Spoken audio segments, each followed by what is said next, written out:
भारत में सबसे ज्यादा खाए जाने वाले पार्ले जी बिस्किट की कहानी दिलचस्प होने के साथ साथ दुख भरी भी है। पार्ले जी बिस्किट की नन्ही गुड़ियां और निरमा वॉशिंग पाउडर के पैकेट पर सफेद फ्रॉक पहनी जो लड़की नजर आती है वो आज किस हालत में है।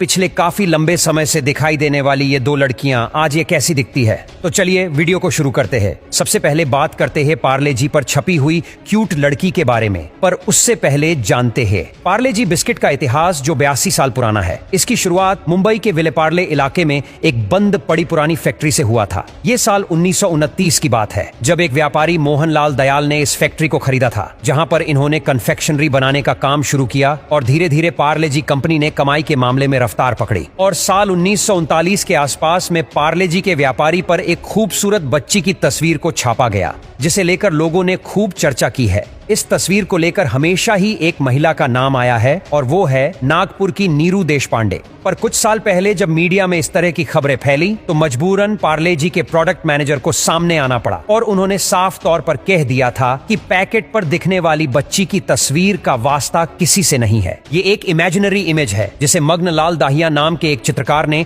60 के दशक में बनाया था। अब जहां तक रही नीरू देशपांडे की बात, तो उन्हें इन सुर्खियों के चलते काफी प्रसिद्धि मिली। वर्तमान में नीरू देशपांडे लगभग 65 साल की है और इस वक्त नागपुर में रह रही है। ऐसा कहा जाता है कि जब नीरू की उम्र 3-4 साल थी तब इनके पिता ने इनकी एक ऐसी ही फोटो खींची थी। हालांकि इनके पिता प्रोफेशनल फोटोग्राफर नहीं थे, लेकिन उनकी खींची यह तस्वीर काफी अच्छी आई थी। इस बीच एक दिन किसी शख्स की नजर इस तस्वीर पर पड़ी जिनका संबंध पार्ले जी वालों से था। फिर क्या, ये तस्वीर बिस्कुट के पैकेट पर छप गई।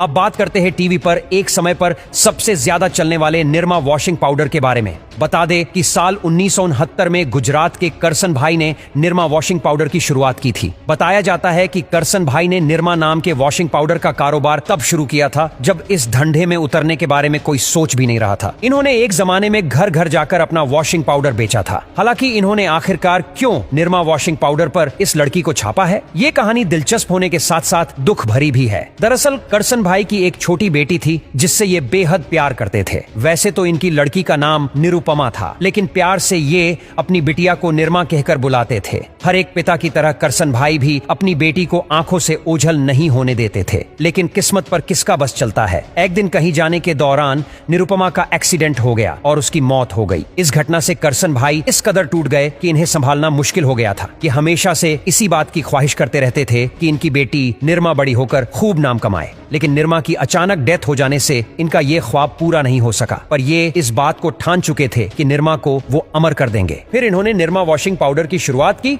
और पैकेट पर अपनी बेटी निरमा की तस्वीर लगानी शुरू कर दी। और आज भले ही इनकी बेटी निरमा इस दुनिया में ना हो, मगर इनकी बेटी की तस्वीर पूरी दुनिया भर में निरमा वॉशिंग पाउडर ब्रांड से पहचानी जाती है।